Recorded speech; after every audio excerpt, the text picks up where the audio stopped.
ಎಲ್ಲರಿಗೂ ನಮಸ್ಕಾರ.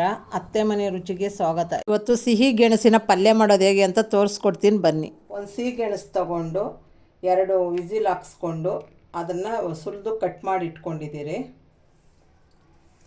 ಒಂದು ಚಿಟ್ಕ ಜೀರಿಗೆ, ಒಂದು ಈರುಳ್ಳಿ, ಒಂದು ಸ್ವಲ್ಪ ಬೆಳ್ಳುಳ್ಳಿ, ಒಂದು 10 ಎಳೆ ಬೆಳ್ಳುಳ್ಳಿ, ರುಚಿಗೆ ಉಪ್ಪು, ಅಚ್ಚ ಖಾರದ ಪುಡಿ, ಕರಿಬೇವಿನ ಸೊಪ್ಪು, 3 ಹಸಿಮೆಣಸಿನ್ಕಾಯಿ, ಕೊತ್ತಂಬರಿ ಸೊಪ್ಪು. ಒಂದು ಬಾಣಲಿಗೆ 1 ಟೇಬಲ್ ಸ್ಪೂನ್ ಎಣ್ಣೆ ಹಾಕ್ಕೋತಾ ಇದ್ದೀನಿ. ಈಗ ಹೆಚ್ಚಿಟ್ಕೊಂಡಿರೋಂಥ ಈರುಳ್ಳಿ ಹಾಕ್ತಾ ಇದ್ದೀನಿ. ಹಾಗೆ ಹಸಿಮೆಣಸಿನ್ಕಾಯಿ ಸೇರಿಸ್ತಾ ಇದ್ದೀನಿ. ಕರಿಬೇವಿನ ಸೊಪ್ಪು ಹಾಕ್ತಾ ಇದ್ದೀನಿ. ಇದು ಅರ್ಧ ಬೆಂದಿದೆ. ಈಗ ಅದಕ್ಕೆ ಜಜ್ಜಿಟ್ಕೊಂಡಿರೋಂಥ ಬೆಳ್ಳುಳ್ಳಿ, ಜೀರಿಗೆದು ಮಿಶ್ರಣ ಹಾಕ್ತಾ ಇದ್ದೀನಿ.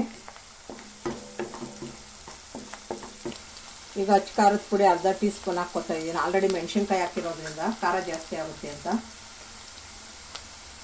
ಈಗ ರುಚಿಗೆ ಬೇಕಾದಷ್ಟು ಉಪ್ಪು ಹಾಕ್ಕೊಳ್ಳೋಣ. ಆಮೇಲೆ ಕಡಿಮೆ ಇದ್ದರೆ ಟೇಸ್ಟ್ ಮಾಡಿಬಿಟ್ಟು ಹಾಕ್ಕೊಳ್ಳೋಣ.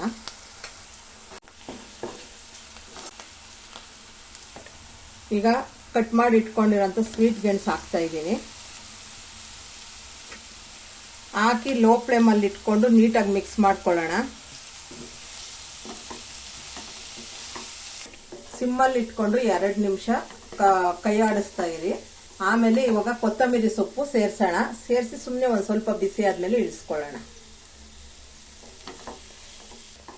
ಇದು ಚಪಾತಿಗೆ ಚೆನ್ನಾಗಿರುತ್ತೆ, ಮತ್ತೆ ಪೂರಿಗೂ ಚೆನ್ನಾಗಿರುತ್ತೆ. ನಾನ್ ವೆಜ್ ಸಾರು ಮಾಡಿದಾಗ ಈ ಸೈಡ್ಗೆ ನಂಚ್ಕೊಳಕ್ ಮಾಡಿದ್ರೆ ಪಲ್ಯ ಥರ ಚೆನ್ನಾಗೇ ಇರುತ್ತೆ. ಹಿಂಗೆ ಮಾಡಿದ್ರೆ